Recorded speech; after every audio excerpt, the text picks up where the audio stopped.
Hello students, इससे पहले वाले वीडियो में हमने डेटा स्ट्रक्चर के बारे में पढ़ा और डेटा स्ट्रक्चर के कितने टाइप्स होते हैं हमने पढ़ा। डेटा स्ट्रक्चर के मेनली दो टाइप हैं, लीनियर और नॉन लीनियर डेटा स्ट्रक्चर। फिर उसमें हमने फर्दर कैटेगराइज किया कि लीनियर डेटा स्ट्रक्चर कौन से होते हैं, जिसमें हमारे एग्जाम्पल हैं एरे, स्टैक, क्यू और लिंक लिस्ट। और नॉन लीनियर डेटा स्ट्रक्चर में हमारे एग्जाम्पल्स हैं ट्रीज, ग्राफ्स। तो लीनियर डेटा स्ट्रक्चर के बारे में अब हम डिटेल में पढ़ेंगे। आपके सिलेबस में स्टैक और क्यू के बारे में दिया हुआ है, तो इस वीडियो में हम स्टैक डेटा स्ट्रक्चर के बारे में पढ़ेंगे, जो कि एक लीनियर डेटा स्ट्रक्चर है। सबसे पहले हम ये देखते हैं कि स्टैक होता क्या है, किस टेक्निक पे बेस्ड होता है। मान लो आप लोगों से आपकी नोटबुक्स मांगी गई हैं चेक करने के लिए, तो आप नोटबुक्स को कैसे अरेंज करोगे? एक नोटबुक, फिर उसके ऊपर दूसरी नोटबुक, तीसरी नोटबुक, मतलब आप एक नोटबुक्स का ढेर बना लोगे एक के ऊपर एक रख के। और जब चेक करनी होंगी उन नोटबुक्स को, तो क्या किया जाएगा? सबसे ऊपर वाली नोटबुक जो कि सबसे लास्ट में रखी गई थी, वो सबसे पहले चेक की जाएगी। तो स्टैक इसी टेक्निक पे बेस्ड होता है कि जो एलिमेंट या जो डेटा आइटम हमने सबसे पहले रखा है वो सबसे लास्ट में एक्सेस किया जाता है। तो स्टैक हमारा डेटा स्ट्रक्चर क्या हुआ? It refers to the lists stored and accessed in a special way where last in first out technique is followed. Last in first out, ये आपको याद रखना है, ये एग्जाम्स में भी जनरली पूछा जाता है कि स्टैक किस टेक्निक को फॉलो करता है। ये एक लीनियर डेटा स्ट्रक्चर, लेकिन इसमें डेटा एलिमेंट्स को हम कैसे ऐड करते हैं और कैसे उससे डिलीट करते हैं, वो किस टेक्निक पे बेस्ड होता है? Last in first out. तो स्टैक में हम दो ऑपरेशंस करते हैं, एक इंसर्शन और एक डिलीशन। इंसर्शन मतलब किसी डेटा आइटम को स्टैक के अंदर डालना, जिसको हम बोलते हैं पुश ऑपरेशन इन स्टैक। क्या बोला जाता है? Push operation in stack. और कोई भी एलिमेंट या डेटा आइटम को हम स्टैक से रिमूव करते हैं, डिलीट करते हैं, तो उसको क्या बोलते हैं? Pop operation. क्या बोला जाता है? Pop operations in stack. तो सबसे पहले हम कौन सा देखेंगे? इंसर्शन इन अ स्टैक, मतलब पुश ऑपरेशन स्टैक में कैसे एक्चुअल में होता है, कैसे हम डेटा को इंसर्ट करेंगे एक स्टैक में। मान लो ये एग्जांपल दिया हुआ है आपको, एक स्टैक दिया हुआ है जिसमें कुछ एलिमेंट्स स्टोर किए हुए हैं, और इस स्टैक का साइज क्या है? 0 से 7 तक, मतलब 8 डेटा आइटम्स इसमें स्टोर किए हुए हैं इस स्टैक में। अब 8 डेटा आइटम इस स्टोर में 8 डेटा आइटम्स इस स्टैक में हम स्टोर कर सकते हैं। अभी हमारे पास इस स्टैक में कितने डेटा आइटम हैं? 1, 2, 3, 4 और 5।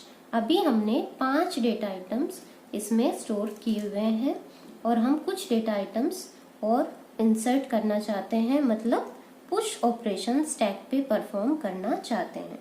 तो हम कैसे करेंगे? इसमें एक कॉन्सेप्ट है टॉप का, टॉप पॉइंटर। मतलब टॉप पॉइंटर किसको पॉइंट करता है?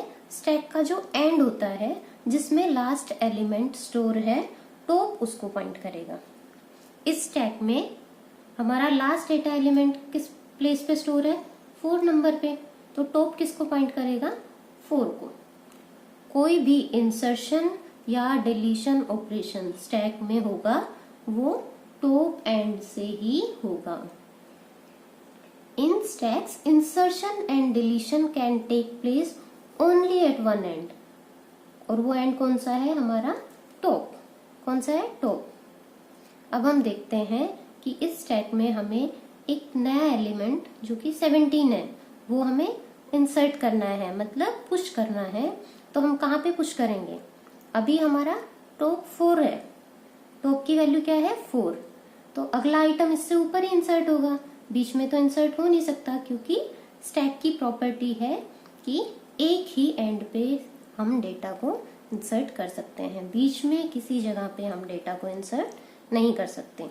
तो हमारा डेटा कहाँ इंसर्ट होगा? अगला कोई भी डेटा आइटम आएगा तो इस प्लेस पे, मतलब टॉप की वैल्यू हमारी 1 बढ़ जाएगी। टॉप की वैल्यू यहाँ अभी कितनी है? 4, और फिर हमारी टॉप की वैल्यू क्या हो जाएगी?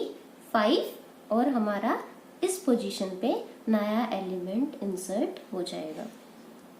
तो हम क्या करेंगे, इस स्टैक की कौन सी पोजीशन पे? 5th पोजीशन पे हमने ये 17 जो है आइटम इंसर्ट कर दिया। तो ये पुश ऑपरेशन हमारा सक्सेसफुल हो गया। अब हमें एक और डेटा एलिमेंट इंसर्ट करना है। मान लो हम 23 इस स्टैक में इंसर्ट करना चाहते हैं, तो सेम वही प्रोसेस हम करेंगे, क्योंकि एलिमेंट सिर्फ टॉप पे ही इंसर्ट हो सकता है। यहाँ तक हमारे ऑलरेडी स्टैक में डेटा है, तो हमारा नेक्स्ट डेटा आइटम कहाँ पे आएगा? इस पोजीशन पे, मतलब टॉप की वैल्यू क्या हो जाएगी? 5 से 6 हो जाएगी। टॉप 6 पे हमारा नया डेटा एलिमेंट इस स्टैक में आ जाएगा। स्टैक की 6th पोजीशन पे ये क्या है? हमारी टॉप की वैल्यू, और वहां पे हमारा नया डेटा आइटम 23 इंसर्ट हो जाएगा। तो ये क्या है? हमारे पुश ऑपरेशंस हम इन पे सक्सेसफुली हमने कर दिए। लेकिन क्या हम और डेटा आइटम्स को इनमें इंसर्ट कर सकते हैं? हाँ, एक डेटा आइटम अभी हम इंसर्ट कर सकते हैं, क्योंकि हमारा अभी एक स्पेस खाली है। तो मान लो हमें 29 करना है, हम कर देंगे। क्या हम इससे भी ज्यादा कर सकते हैं? हमें 72 करना है, मान लो हमें 55 करना है। क्या हम इस स्टैक में उन सब डेटा आइटम्स को स्टोर कर सकते हैं? नहीं। क्यों? क्योंकि हमारे स्टैक का साइज क्या है? मैक्सिमम हम इस स्टैक में जो हमने यहाँ पे डिफाइन किया हुआ है 0 से 7 तक हमने लिया हुआ है ये स्टैक, उसमें 8 ही एलिमेंट आ सकते हैं। इससे ज्यादा एलिमेंट हम स्टोर नहीं कर सकते। तो ऐसी सिचुएशन जिसमें हमारा स्टैक फुल हो जाए, जब हमारा स्टैक फुल हो जाए मतलब हम और नए एलिमेंट्स इंसर्ट ना कर पाए, तो वो कंडीशन क्या होती है? हमारी स्टैक ओवरफ्लो। क्या बोलेंगे हम उसको? Stack overflow condition. तो अब हम इसका एल्गोरिथम देखते हैं, स्टैक में कैसे डेटा आइटम्स को इंसर्ट किया जाए। तो एल्गोरिथम में क्या है? पुश स्टैक का, स्टैक में पुश करने के लिए एल्गोरिथम बना रहे हैं। उसके लिए हमें क्या क्या चाहिए? सबसे पहले तो हमें स्टैक ही चाहिए होगा जिसमें हमें डेटा एलिमेंट्स इंसर्ट करने हैं। एक हमें टॉप पॉइंटर चाहिएगा, क्योंकि हम सिर्फ टॉप एंड पे ही इंसर्ट कर सकते हैं, और अगर हमें डिलीट करने हो तो भी हम टॉप से ही डिलीट कर सकते हैं। तो हमें टॉप पॉइंटर चाहिएगा। एक हमें क्या चाहिएगा? मैक्स। ये किस लिए है? कि हमारे स्टैक का मैक्सिमम साइज कितना है, कितने एलिमेंट्स हम मैक्सिमम इंसर्ट कर सकते हैं। और फिर क्या चाहिएगा हमें? आइटम, मतलब जो एलिमेंट हमें स्टैक में एक्चुअल में इंसर्ट करना है वो। यहाँ पे कौन से थे ये आइटम्स? एक था 17, एक था 23। तो अब हम क्या चेक करते हैं? If top equal to max, मतलब हमारी टॉप की वैल्यू मैक्स मतलब यहाँ तक पहुंच गई है। टॉप हमारा यहाँ पे 6 हो गया। अगर हमारा टॉप 7 तक पहुंच जाता तो हम क्या कहते? तो उसके बाद हम कोई एलिमेंट इंसर्ट कर सकते थे। जब हमारा स्टैक टॉप की वैल्यू 7 हो जाती तो हम और एलिमेंट इंसर्ट नहीं कर सकते। तो उस कंडीशन में हमें क्या प्रिंट करना पड़ेगा? कि हमारा स्टैक फुल हो चुका है और हम क्या करेंगे? एग्जिट कर जाएंगे। अगर हमारा स्टैक फुल नहीं है तो हम क्या करेंगे? अदरवाइज हम क्या करेंगे?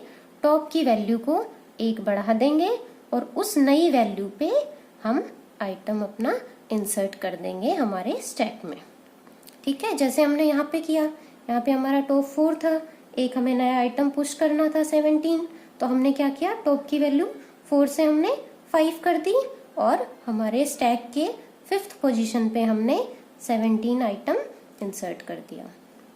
तो ऐसे ही जब तक हमारे पास स्पेस रहेगा स्टैक में, जब तक हमारा टॉप मैक्स तक नहीं पहुंच जाता, तब तक हम क्या करते रहेंगे? स्टैक में इंसर्ट कर सकते हैं।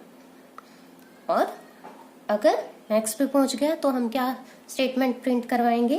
कि अब हम और एलिमेंट इंसर्ट नहीं कर सकते, हमारा स्टैक फुल हो गया है। और कौन सी सिचुएशन आ जाएगी?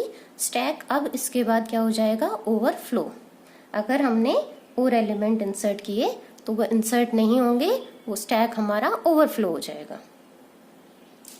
इसके बाद हम क्या कर देंगे, एंड ऑफ इफ कर देंगे और हम अपने प्रोग्राम से बाहर आ जाएंगे, एग्जिट कर देंगे। तो हमारा नोट यहाँ पे है एक कि इन केस स्टैक एरे जो है ये हमारा एक स्टैक एरे की फॉर्म में है, जो कि अगर फुल हो जाता है तो हम कोई भी नया एलिमेंट उसमें और अकोमोडेट नहीं कर सकते, और उस सिचुएशन को हम क्या कहते हैं, स्टैक ओवरफ्लो सिचुएशन। उस केस में हमारा इंसर्शन सक्सेसफुल नहीं हो सकता।